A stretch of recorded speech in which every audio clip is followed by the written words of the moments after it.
Welcome to the third installment of the Atheist Debates Patreon Project's presentation of Matt Delaney versus Sye Ten Bruggencate from May of 2014. In the previous segments covering this debate, I addressed each of our opening remarks as well as Sye's rebuttal. We've covered the topic and pointed out flaws made by both sides.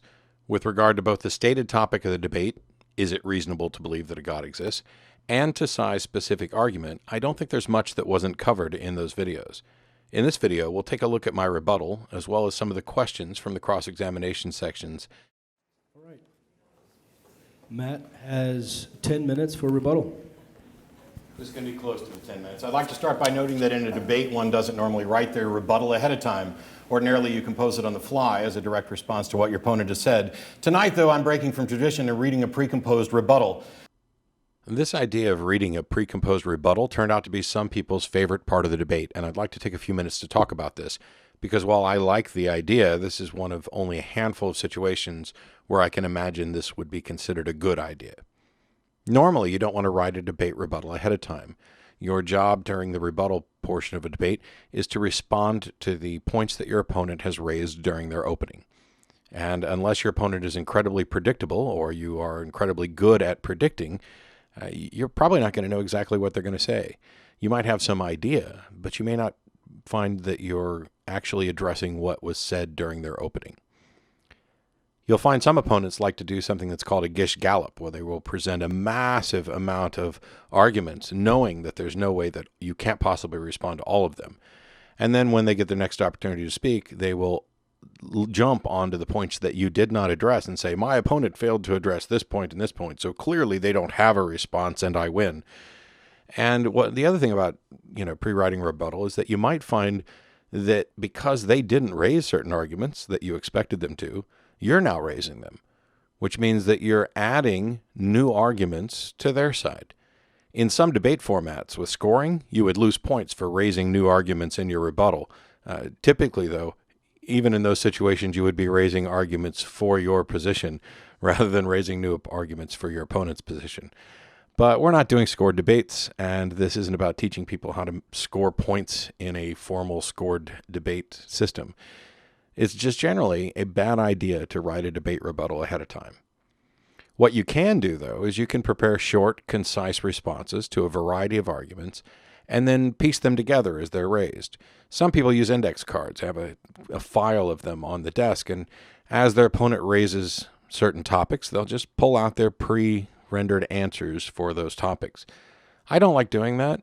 I see the value in it.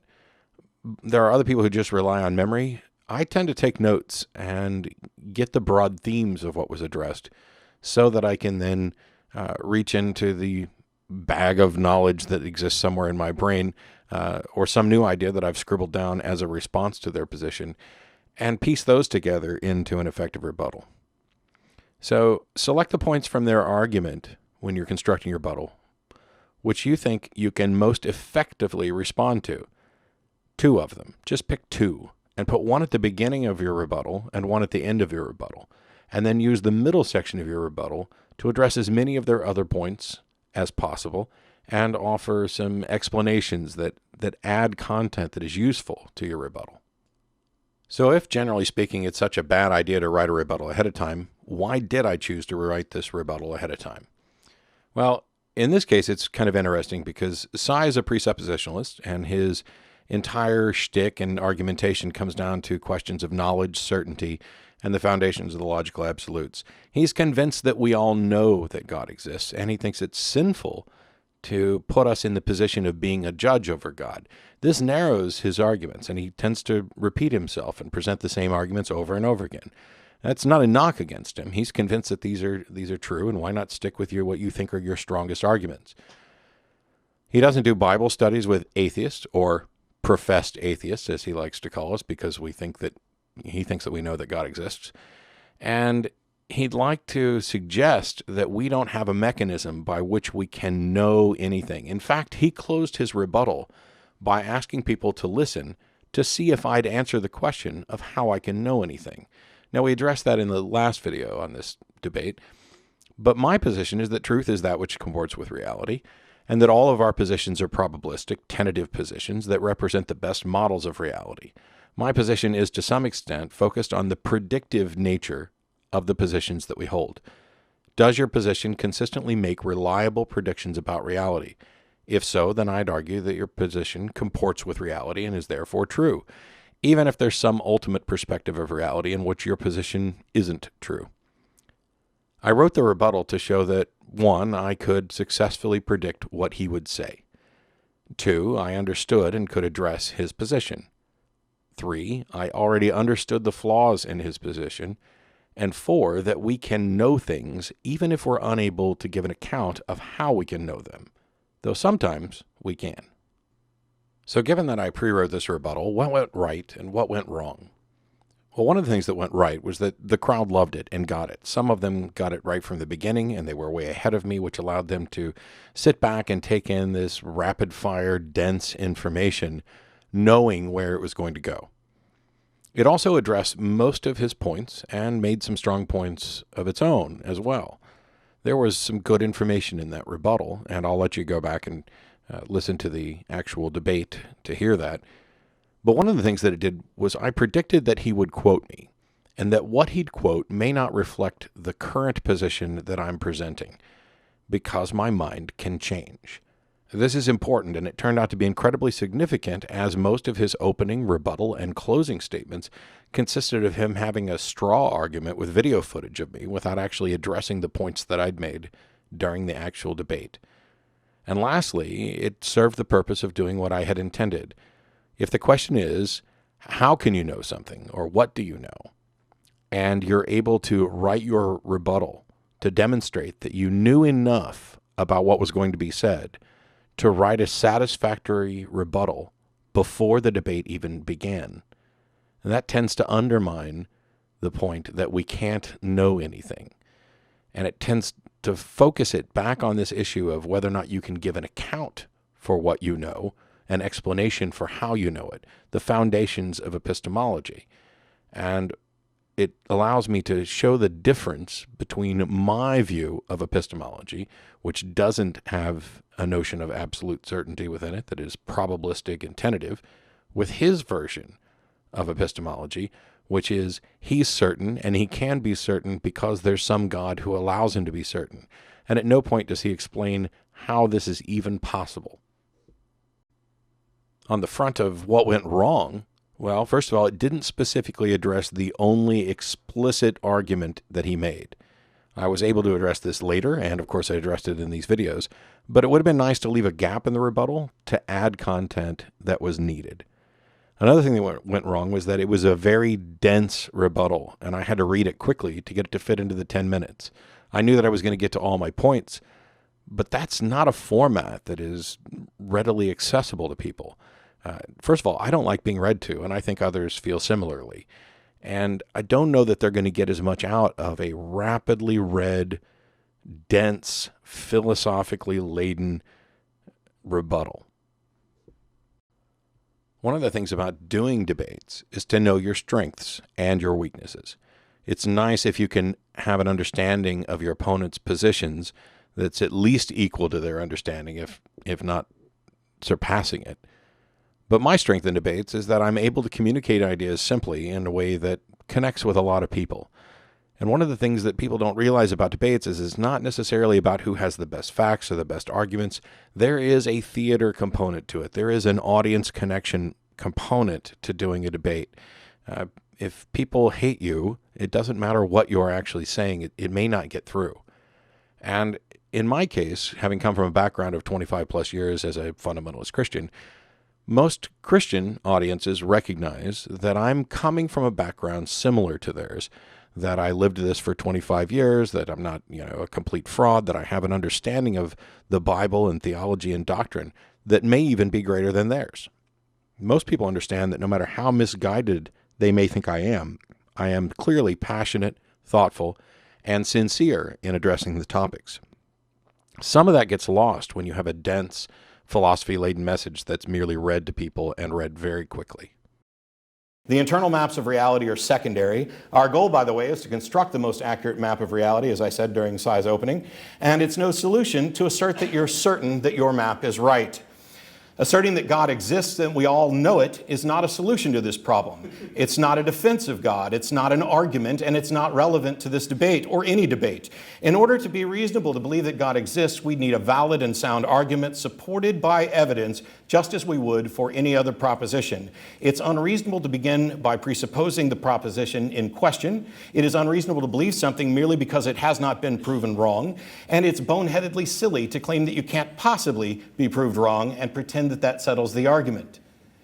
And as to whether or not we can know anything, the only demonstration that I can give is that I wrote this rebuttal ahead of time.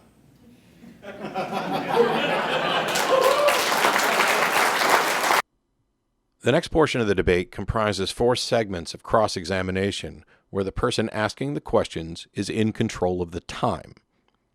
The time belongs to them. And this is one of my favorite ways to add back and forth dialogue to a debate. But the rules and the reasons for the rules in this segment need to be made clear to the audience so that neither party unnecessarily appears to be rude by interrupting. We tend to think of interruption as rude, and this needs to be cleared up before you get started. The main idea here is that the questioner controls the time and they're free to interrupt and redirect the questioning.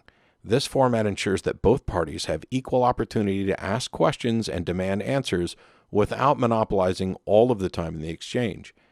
The interesting aspect of this format is that you can use this if your opponent goes into a lengthy digression that avoids the question. You can interrupt and steer them back to that question. But it can also be used to cut off potentially good responses that would have addressed the question. And this allows the audience to evaluate both the character of the responses and the character of the questioner. Is someone abusing this format to keep good answers from being presented, or are they using it to try to expose that their opponent doesn't have good answers? An added point of interest is that if your opponent cuts you off and you're convinced that it was because you were working on a particularly good response, you now have a doubly strong response to include in closing remarks or in your next question session. Because they've just exposed a potentially critical weakness in their position. There's something that you are going to address that they desperately wanted to avoid. This not only does part of your work for you, but it makes it clear to the audience. And normally, if you have 2 people who are sitting down, engaged in this, and they want to have an honest dialogue, there's considerably less interrupting of the second type, even if there's some interrupting of the first type where you're, no, that's not the question I asked. You're not necessarily answering the question I asked. I'm asking this and you're giving me a different response. Can we address this question? This leads discussions in a way that exposes both the understanding of the individuals, the soundness of their position, the way they go about thinking through the problems, and it serves as a really good educational tool for the audience, not just about the positions, but how to go about thinking about these positions. Rather than going through every moment of the cross-examination, I want to just take a look at some highlights from the questions, some of the responses that were given, and then add a little bit of information to the things that some people found confusing or that I might have gotten wrong or that Sye might have gotten wrong or right. So let's take a look at some of those. Then, Sye, your time begins now. Still, we haven't heard how Matt knows anything to be true. That's a problem. Now, Matt has a definition of truth. Truth is that which corresponds to reality. You know what? I don't have any problem with that definition. But the problem is, according to truth is that which corresponds to reality, according to who? We all have different perceptions. Now, this wasn't a question, and it's how he chose to start off his question period by acknowledging that he agrees with my definition of reality. The truth is that which comports with reality. But then he adds this, according to who? He's restating this position that we've objected to in previous videos, where he's engaged in a bit of an equivocation fallacy, equating reality with perception of reality. This has often been described as confusing the map for the place. He might as well have said, I agree that truth about the earth corresponds to the earth, but corresponds to whose map of the earth? And that makes it a little bit clearer that now he's talking about 2 different things. Nobody's map of the earth is true. They are all approximations of true, and we go about discovering what is true to the extent that we can find out at all by comparing those observations about the earth to what we actually see and experience and is independently verifiable with the earth. We are stuck, though, dealing with this on the grounds of our own senses, which is why I accepted this as a presupposition at the outset. but we'll get more on that in just a moment. So one of my favorite definition of truth used to be, truth is that which corresponds to reality as perceived by God, as perceived by an absolute perceiver. Because the thing is, we're all going to have different perceptions. But I didn't like that view because I think it adds an unnecessary step. So truth is whatever God says. Truth is whatever conforms to the mind of God. And without that, you can't know anything to be true. And in that Q&A, that's what we're going to find out. But first, I'd like to start off with this question for you, Matt. So here he invokes God as the absolute perceiver in order to attempt to solve a problem, absolute certainty, that he'd like to expose in my position. The problem here is that I've already rejected absolute certainty, and he's tried to avoid acknowledging that his view of truth requires it, though he's made several statements like this one which expose that his view of truth is contingent upon absolute certainty. As he started his Q&A session with this, before asking any questions, I knew that I needed to expose this appeal to certainty and that I needed to be careful to distinguish between belief claims, knowledge claims, and to further expose that his use of the word knowledge requires absolute certainty because his view of truth requires it. And so there's a little bit of back and forth that takes place that is confusing and even looks evasive, because the second I say I know something, he's going to take it as consistent with his understanding of no, which requires absolute truth and absolute certainty, and not my version of no. And we'll see this over and over again, no matter how much I try to avoid this and be clear about what I'm actually saying. When you said this, from the standpoint of objective reality, the belief that there is a God is a delusion. do you still believe that? Yes. So note that the question that he asked here was, do you still believe this? In a moment, he's going to switch from belief to knowledge, something that he's repeatedly going to try to do in order to equate the two and avoid any distinction. The distinction being, I believe, that means I'm convinced that this is the case. And knowledge is a subset of belief, which we've already defined as justified true belief and more. How do you know anything to be objectively real? How do I know? What do you mean by know? Well, the thing is, you made the claim that according to objective reality, belief in God is a delusion. Yes, I'm stating what my belief is Right. about reality. But you said according to objective reality. Yes, I believe it's objective. Okay, so how do you know anything to be objectively real when you've admitted you could be a brain in a vat? What do you mean by know? Do you mean how am I aware of? Right, how are you aware of objective reality? I'm aware. So this was something I'd hoped to be able to do during the debate. There are several different uses of the term know, and he's just shifted from do you believe to how do you know. In order to avoid the equivocation, I ask what he means by know, and he agrees with my suggestion that what he means is how are you aware, which now means that his question is either how are you aware that you believe this, or how are you aware of this observation about objective reality. In both cases, we're relying on sensory input and reasoning, two things that I've already acknowledged are presuppositions that we don't appear to be able to verify. His position is that he thinks he can verify the validity of those things by appealing to God, and I'll get back to that later. But I also wanted to make the point that these presuppositions aren't initially arbitrary, and we don't continue to rely on them for arbitrary reasons. We continue to rely on them because they continue to produce effective results. Of reality through my senses. But that's not what I asked you. I asked you how you're aware of what is objectively real, not what you perceive to be real. So when I use the term objectively in this context, I'm using it in the sense of not subjective or not contingent upon any one mind within the scope of reality. For example, I'm convinced that I'm in a room with other people right now, and if they agree with me that I'm in a room with them, then we can then work together to investigate reality. Right, but the fact is you've admitted you could be a brain in a vat. I haven't admitted that I can be. I've You could admitted be. that I cannot prove that I'm not. That's right. Ah, the whole brain in a vat thing. So much fun, I made a t-shirt out of it. There's a ton of confusion about what I just said because many people look at this and see only the two mutually exclusive oppositions. One, I am a brain in a vat. Two, I am not a brain in a vat. And I agree, those are the only two options. They're direct and logical negation. But what I'm talking about is what I believe about each of those assertions independently. I've acknowledged that I cannot prove that I'm not a brain in a vat, but that doesn't mean that I am a brain in a vat. In this case, though, he's claiming that I've admitted that it is possible that I am a brain in a vat. So we're no longer addressing the proposition, I am a brain in a vat. We're addressing it is possible that I'm a brain in a vat, and that's a different proposition. And that proposition, it is possible that I'm a brain in a vat, is contradicted by the statement, it is not possible that I'm a brain in a vat. And I have no way to calculate the possibility of either, so I don't accept either. So therefore it follows that you could be. Well, it doesn't follow that you could be. The fact that something hasn't been proved That's to not be what I'm false saying. does not mean that it's possible or true. Okay, so you trust your senses and reasoning in order to determine what is real in your reality, right? Yes. On what basis do you trust your senses and reasoning? On their continued reliability at producing effective results. Okay, now when you... No, see, now the thing is... Hang on, let him ask questions. The thing that... We'll discuss the effectiveness of reason in a moment, but there are some mistakes and perceived mistakes coming up, and I want to take a moment to kind of prepare for them by explaining what I'm actually thinking about. My position is that we presuppose reason, reality, and the reliability of our senses, and I stated this at the outset, and that there doesn't appear to be any mechanism by which we can absolutely confirm any of those. You could presuppose anything. I could presuppose that my senses are always wrong, and this presupposition would result in catastrophic consequences. If your senses are telling you that you're standing on a set of train tracks with a train barreling down on you, and your senses are correct, and your presupposition is that your senses are wrong, you will end up dead.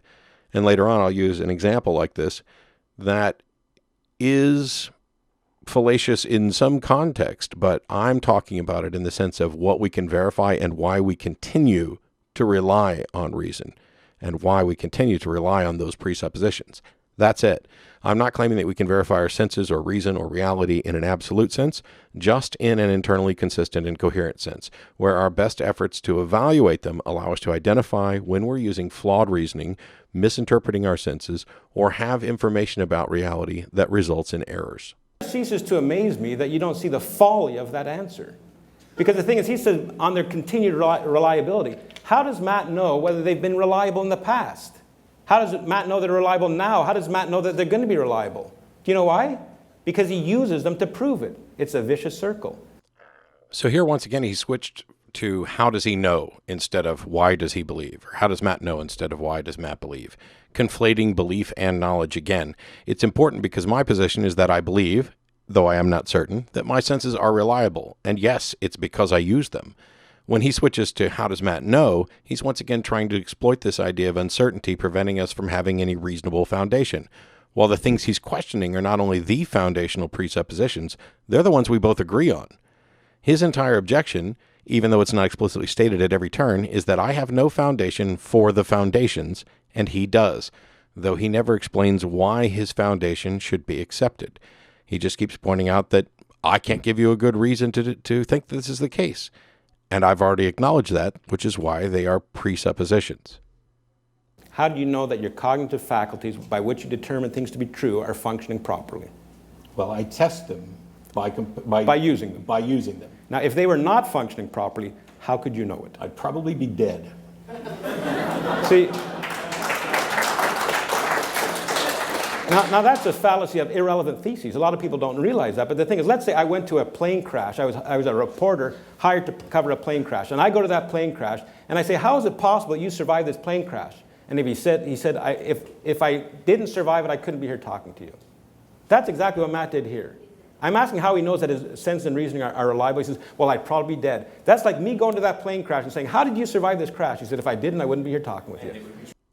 So Sye isn't entirely wrong here. The fallacy of irrelevant thesis is a real fallacy, and he's given a good example of it, and I understand why he thinks that this is the fallacy of irrelevant thesis. I just don't find that his analogy accurately maps to what I'm saying. The survivor of the crash is essentially asked, how did you survive? And they answer, if I didn't, I wouldn't be here talking with you. But I'm being asked, how could you know if your senses were not functioning properly? And I answered, I'd probably be dead. In the case of the crash survivor, his answer doesn't begin to address how he survived. It may, though, address how he is aware that he did survive, and I'm being asked how I'm aware of something. In the case of my answer, I'm simply claiming that I believe that properly functioning senses are critical to continued survival. Now, there's this obvious problem that if I'm dead, I won't be aware that my senses weren't functioning properly unless there's an afterlife for me to evaluate them after the fact.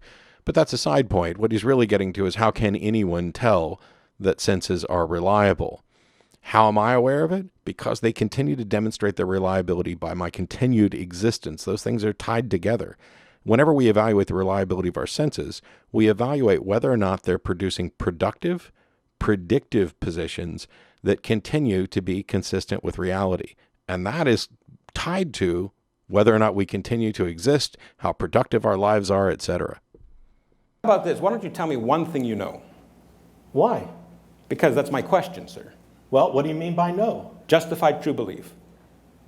I'm not claiming to know. Anything. What do I consider as justified true belief? I believe that, well, in that context, justified true belief, are we using my definition of true or yours? Yours. What do you know to be true? What do you know Sure, that I know corresponds? I'm not omniscient in that context. Do you know that corresponds with absolute reality? Do you know that? No. Okay, well, that's fine. I asked him one thing, and he doesn't even know the one thing he claims to know. Now, this is simply dishonest. I was asked to give one thing that I know using my definitions of knowledge and truth. I'd already been clear that my definition of truth is that which comports with reality, and that I'm talking about the reality I experience, and that I have no idea if the reality I experience is absolute reality or not. So after agreeing to use my definitions, Sye responds at the end by appealing to this notion of absolute reality in order to claim that I don't know, under his definition, what I just claimed to know under my definition. The fact is, I want to know how you can know anything be true, and you have to dodge. Like, the thing is, when I ask you how do you know something, if you don't answer that to anybody else, a cop comes up to you, and they ask you how you know something, you don't say, what do you mean by know, officer? I mean, you only have to play these philosophical mumbo-jumbo games with a Christian to avoid the God that all of you know exists. Sure, you can laugh if you want, but it's absurd. So I know I pointed this out during the debate, but it bears repeating here. If you're having a philosophical discussion where definitions are important and where the person you're having the conversation with clearly has a different understanding or usage of terms than you do, and where they've consistently used equivocation fallacy, substituting their use for yours when it's convenient, then you need to be clear and you need to have conversations like this. And it's not just philosophical mumbo-jumbo. It is critical to the process of communicating. When a police officer asks me how I know something, we're not engaged in a philosophical conversation about knowledge, and for expediency, I'm going to opt for a colloquial usage and presume that we generally mean pretty close to the same thing. If, though, the officer comes back with appeals to absolute certainty and wants to have a regressive conversation about the reliability of senses and whether or not I might be a brain in a vat with him as a figment of my imagination, then the conversation has shifted to a new level. And conversations happen at different levels. It's no use complaining about the level that the conversation is taking place at if you're the one specifically driving the conversation to that level. Sye wanted me to fall into the same traps of asserting knowledge and absolute certainty that others have fallen into, and when I didn't and held to my usage of terms, he complains that we can't just have a normal conversation. And this is because I'm happy to say that I know something using my definitions, but not his definition. And as we've just seen, even when I do that, he substitutes his own definition in order to pretend that I'm wrong. You've said that God reveals things to you in such a way that you can be certain. To everybody. Well, for now, we'll just stick with you. Well, I say he reveals things to everyone such they can know. I understand that. That's what I say. Yes. How does that work? That would be a very good question if you could know that you weren't a brain in a vat.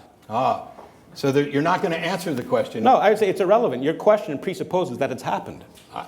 What my question presupposes is irrelevant to whether or not you're willing to answer and give the explanation that no presuppositionalist has ever done, which is how is it possible for God to reveal things to you in such a way that you can be certain? Because he's God. God can do that. Yeah. Sye's entire position is that his position accounts for something that can't be accounted for, not just by my position, but by any other position. There's a twofold thing that he needs to demonstrate in order for anyone to accept his position. One, that it's correct, and two, that no other position could be correct. And so we need to find out how he goes about demonstrating those things. But when explicitly pressed on this precise question of how it's possible that God could reveal something to you such that you could be certain, he first dodges the question by saying that it would be a good question if Matt could know that he's not a brain in a vat, implying that he can't give the explanation to anyone who doesn't already share his epistemological views, a position which is defeated by the fact that under his model, as he noted at the beginning, God also makes me absolutely certain, even though I don't realize it, don't accept it, and don't see how it could be. And so technically he's sitting there with someone else who God has made absolutely certain, the requirement that he seems to need in order to be able to address the question at all, and he's refusing to. And when pressed on the question, he merely asserts that God can do that because he's God.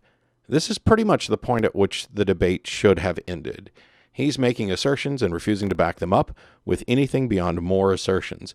It's one of many points where he acknowledges that he simply isn't interested in debating or even presenting his case, even though that's what he came to do.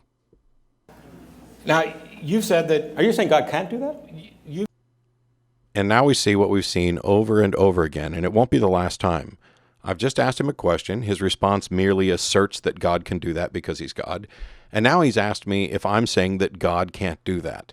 This is, again, both a shifting of the burden of proof and an implied argument from ignorance. Essentially, he's claimed that something is true, and then he asks if I'm claiming it's not, implying that his position stands until disproved, and that it's somehow absurd for me to think that God couldn't do this, and that I have some obligation to demonstrate that God can't do that.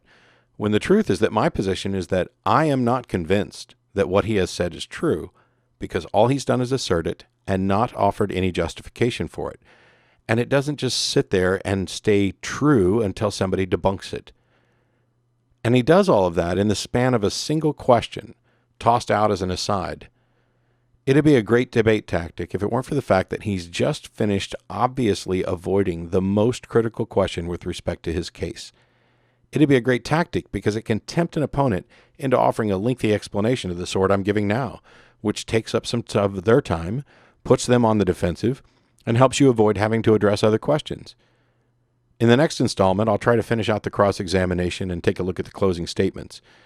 But in any debate, you have to make decisions about what you're going to address and what you're not going to address.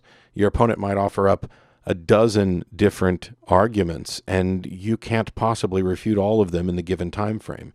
So you need to pick the ones where you have the strongest answers, potentially the shortest answers, arrange them in a way that it is clear, and try to fill in the gaps in between by addressing their other statements with broad strokes. Sometimes you get it right, and sometimes you don't. I had a list of questions that I wanted to ask Sye, and they were designed to expose the problems with his position and to build up for the closing arguments.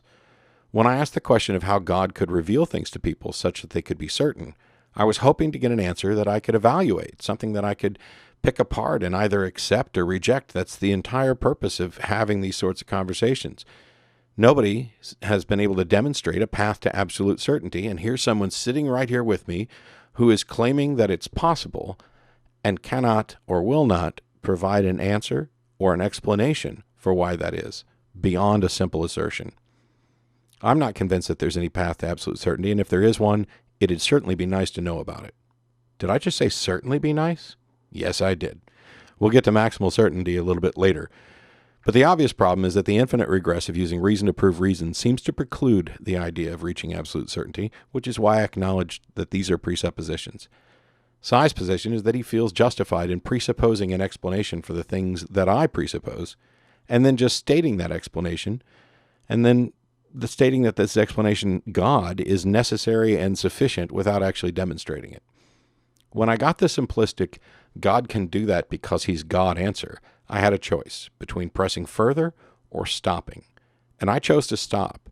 I chose to stop because he began by dodging with a brain in a vat comment, and then he followed it up by questioning whether or not I was claiming God couldn't do what he says God can. When you have an opponent that's doing that, it's very clear that you're unlikely to get an actual answer that you can push forward on. And that answer alone is something that you can address further later. When your opponent doesn't give you what you're looking for, they may have just given you something better. In this case, his response has demonstrated that instead of having a debate or a discussion, instead of thinking about the problems and having truly come to resolutions, he's merely just accepting what he accepts, asserting that it's true, asserting that he can't be wrong, and that his magical perfect friend has his back, while all the rest of us are either lying or stupid. That might score points with people who agree with you, but it's not a debate, and it's not likely to convince anyone who values reason and evidence. We'll finish out the questions and hopefully the closing arguments in part 4 of this review of the debate between myself and Sye Ten Bruggencate. This video is made possible by supporters of the Atheist Debates Patreon project. You can find more information and add your support at patreon.com/atheistdebates.